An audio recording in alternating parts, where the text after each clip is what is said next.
Hey guys, my name is Gaurav और आज हम एक्सप्लेन करने वाले हैं जुजुत्सु काइसन का 14th एपिसोड। तो चलिए शुरू करते हैं। अब तक हमने देखा कि सूडोगैतो मेमे को मारने के लिए वहाँ एक स्पेशल ग्रेड कर्स स्मॉल पॉक्स डीएटी को बाहर निकालता है, जो कि अपना डोमेन एक्सपेंड कर मेमे और उई उई को उसमें कैद कर लेता है। सबसे पहले कर्स मेमे को एक कॉफिन में बंद करता है और उसके बाद उस पर एक बड़ा सा पत्थर गिरा देता है, जिससे कॉफिन जमीन के अंदर गड़ जाता है। उसके बाद ये कर्स 3 तक गिनना शुरू करता है, लेकिन उससे पहले ही मेमे कॉफिन तोड़कर बाहर आ जाती है। वो सीधा कर्स को मारने जाती है, लेकिन कर्स अपना वही हमला दोहराता है और उसे जमीन में गाड़ देता है। अब तक मेमे को उसकी टेक्निक समझ आ गई थी कि सबसे पहले ये अपने टारगेट को कॉफिन में बंद करता है, फिर उसे जमीन में दफना देता है। अगर कर्स 3 तक काउंट कर लेता है तो ये अटैक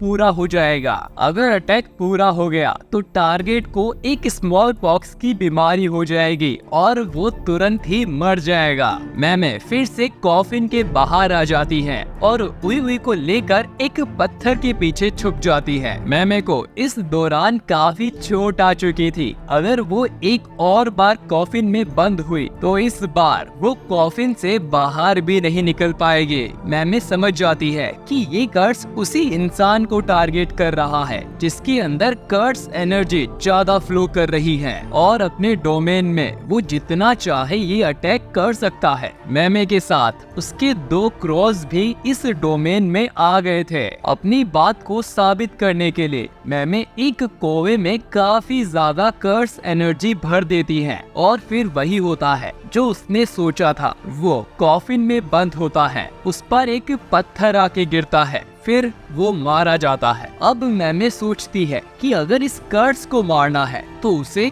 उस कर्स का ध्यान उई उई की तरफ करना होगा ताकि उसे कुछ समय मिल जाए। लेकिन इस प्लान में उई उई की जान भी जा सकती है, क्योंकि वो तो सिर्फ एक पत्थर गिरने से ही मर जाएगा। मेमे उई उई से पूछती है कि क्या वो उसके लिए अपनी जान दे सकता है। उई उई खुशी खुशी इसके लिए राजी हो जाता है। इसके बाद उई उई बाहर निकलकर ढेर सारी कर्स एनर्जी रिलीज करता है, जिससे कर्स तुरंत ही उसे कॉफिन में बंद कर देता है। लेकिन इससे पहले कि वो दूसरा स्टेप कर पाता, मेमे उसके पास आकर उसके दोनों हाथ काट देती है, जिससे कि वो अपनी टेक्निक पूरी ना कर पाए। मेमे फिर आगे कहती है कि उसने सिर्फ उई उई को सामान उठाने के लिए नहीं रखा है, बल्कि वो डोमेन्स को काउंटर कर सकता है। असल में उई उई को सिंपल डोमेन बनाना आता है, जिससे कि वो किसी और के डोमेन में खुद को प्रोटेक्ट कर पाए। यानी कि वो कर्स चाहकर भी उई उई को अपने डोमेन में नहीं मार सकता।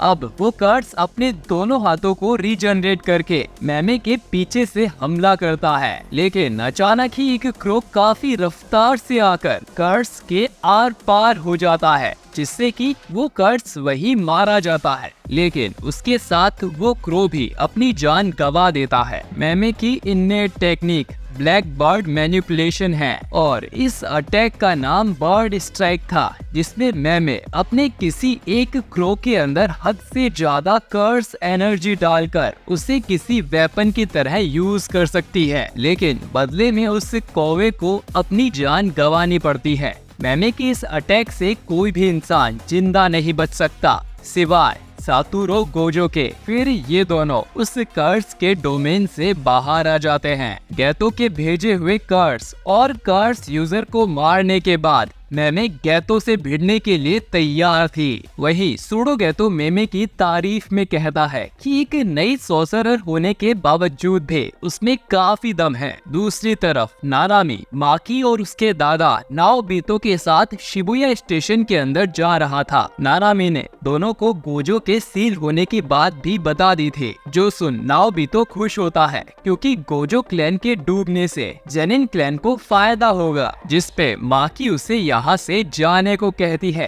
क्योंकि वो उनकी कोई मदद नहीं कर रहा था। खैर, अचानक ही माकी और नानामी को कुछ दिखाई देता है और वो दोनों वहीं रुक जाते हैं। एक पोल के पीछे डैगन छुपा हुआ था, जो कि एक स्पेशल ग्रेड कर्स है। इससे पहले कि नानामी और माकी कुछ कर पाते, नाओबितो डैगन के पीछे पहुंच जाता है और अपनी कर्स टेक्निक से डैगन को एक फ्रेम में कैद कर देता है। फिर वो डैगन को एक मुक्का मारकर उसे दूर कर देता है। माकी और नानामी नाओबितो की रफ्तार देखकर हैरान हो जाते हैं। उसके मुक्के ने डैगन को बुरी तरह घायल कर दिया था, जिससे कि उसे उल्टी भी हो जाती है। डर के मारे डैगन अपने दोस्तों को आवाज देता है, जैसे माहितो, जोगो और हानामी, लेकिन फिर उसे याद आता है कि हानामी तो मर चुका है। जो सोच वो काफी ज्यादा गुस्सा हो जाता है। फिर वो अपने सबसे पावरफुल फॉर्म में आ जाता है। नाओबितो समझ गया था कि डैगन अभी तक सिर्फ अपने कर्स वॉर्म में था, यानी कि अंडे में, इसीलिए वो इतना कमजोर था। अब डैगन अपनी उंगली पर पानी का बवंडर बनाता है और जमीन पर दे मारता है, जिससे कि चारों तरफ बाढ़ सी आ जाती है। माकी अपने हथियार को खंबे में मारकर अपने आप को बहने से बचाती है, लेकिन नाओबितो अपनी तरफ आने वाले पानी को फ्रेम्स में कैद कर देता है। अब नाओबितो डैगन को अपनी कर्स टेक्निक बताने लगता है। डैगन का ध्यान बटा हुआ था, तभी नानामी पीछे से आकर उस पर अटैक कर उसे नीचे गिरा देता है। फिर माकी भी डैगन पर हमला कर देती है। डैगन उसका वेपन पकड़कर उसे मारने ही वाला था, लेकिन नाओबितो पीछे से आकर डैगन को फिर से फ्रेम में कैद कर देता है और नानामी अपने ब्लेड से डैगन पर अटैक करता है, लेकिन डैगन इस बार नानामी का अटैक रोक लेता है। लेकिन इन सब से डैगन को एक खरोच तक नहीं आई थी। अब डैगन अपनी एक नई टेक्निक दिखाता है, जिससे कि उसके चारों तरफ एक पानी का शील्ड बन जाता है। नाओबितो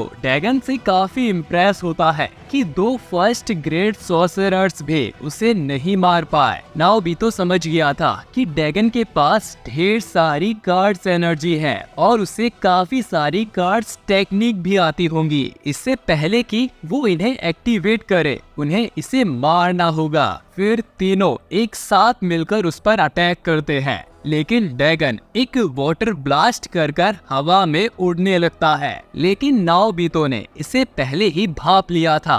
वो डैगन को ऊपर जाकर एक लात मारता है और फिर एक मुक्का भी। नाओबितो की रफ्तार देख डैगन समझ जाता है कि इस लड़ाई में ये बुढ़ा ही सबसे ताकतवर है। अब डैगन अपना डोमेन एक्सपेंड करने की सोचता है कि उससे पहले नाओबितो आकर उसे एक जोरदार मुक्का मारता है और उसे ऐसा करने से बीच में ही रोक देता है। अब हमें नाओबितो की कार्ड्स टेक्निक के बारे में बताया जाता है, जिसका नाम है प्रोजेक्शन सॉर्सरी। इसमें नाओबितो अपने मन में 1 सेकंड में 24 फ्रेम्स बनाता है और उसका शरीर फिर अपने आप ही उन फ्रेम्स पर चला जाता है। इससे ऐसा लगता है कि नाओबितो एक जगह से गायब होकर दूसरी जगह पर पहुंच गया हो। टेक्निक के समय अगर नाओबितो दुश्मन को छू ले तो उन्हें भी फ्रेम्स के रास्ते पर ही चलना पड़ता है, वरना वो एक फ्रेम के अंदर 1 सेकंड के लिए फ्रीज हो जाता है। वही इस टेक्निक में नाओबितो को फिजिक्स का ध्यान भी रखना होता है। अगर उसने ऐसी फ्रेम बनाई जो कि पॉसिबल ही नहीं है, तो वो भी 1 सेकंड के लिए फ्रेम में अटक कर रह जाएगा।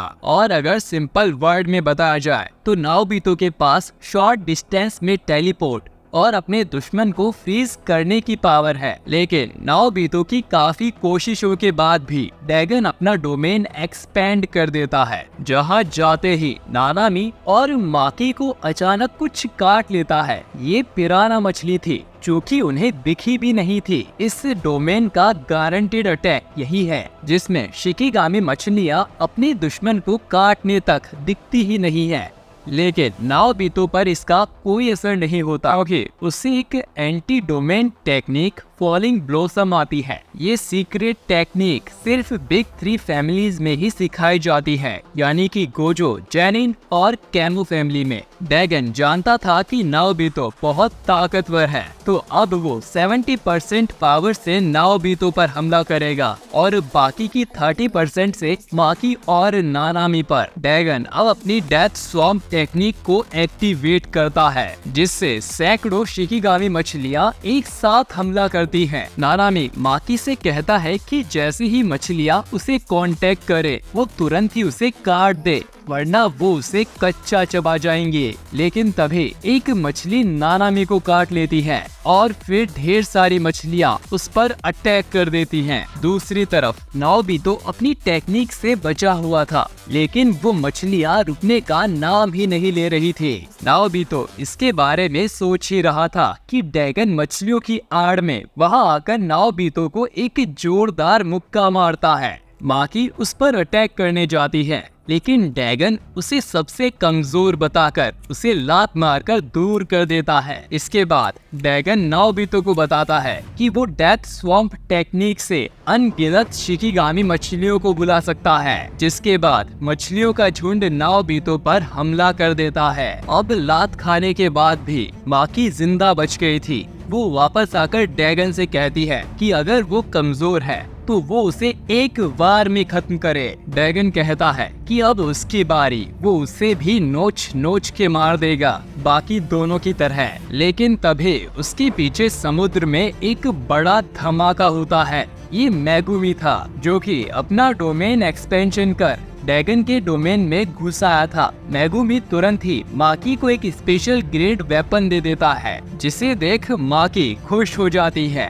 अब डैगन गुस्से में मेगुमी पर हमला करता है, लेकिन माकी पीछे से अटैक कर देती है। इस बार डैगन को काफी चोट आई थी। माकी के एक और हमले से डैगन उड़ता हुआ पानी में जाकर गिरता है। डैगन ये भी नोटिस करता है कि अब उसका गारंटीड अटैक काम नहीं कर रहा है, क्योंकि मेगुमी ने उसका डोमेन खराब कर दिया है। तो सबसे पहले डैगन मेगुमी को मारने की सोचता है और दो बड़ी मछलियां मेगुमी की तरफ भेजता है, लेकिन तभी नानामी बीच में आकर उन दोनों मछलियों को काट देता है। डैगन ये देख शॉक में था कि नानामी अभी तक जिंदा है, और उसे ये देख और भी बड़ा झटका लगता है कि नाओबितो भी जिंदा है, बस उसका एक हाथ कटा था। डैगन नाओबितो और माकी को खुद से दूर रखने के लिए दो बड़ी मछलियां निकालता है, लेकिन वो उन्हें काट देते हैं। इधर नानामी मेगुमी को प्रोटेक्ट कर रहा था, लेकिन मेगुमी की हालत खराब हो रही थी। मेगुमी बताता है कि वो डैगन के डोमेन को खत्म करने की कोशिश नहीं कर रहा, बल्कि वो उसके बैरियर में एक छेद करने की कोशिश कर रहा है, जिससे कि वो सभी उससे बाहर निकल सके, ताकि वो सभी डोमेन से बाहर जाकर डैगन को खत्म कर दे। और मेगुमी को नहीं लगता कि डैगन फिर से एक ही दिन में अपना डोमेन बना पाएगा। मेगुमी बस कुछ चंद सेकंड्स के लिए ही ये छेद ओपन कर सकता है। इस समय में उन्हें इसके बाहर जाना होगा, यानी कि मेगुमी इस डोमेन में फंसा रह सकता है, लेकिन वो रिस्क लेने के लिए तैयार था। अब नानामी चिल्लाकर नाओबितो और माकी को अपने पास बुलाता है। वो दोनों भी तुरंत ही उसके पास भागते हैं। ये देख डैगन भी समझ जाता है कि ये लोग यहाँ से भागने के जुगाड़ में हैं। अब मेगुमी वो होल ओपन करता है, और जैसे ही वो सभी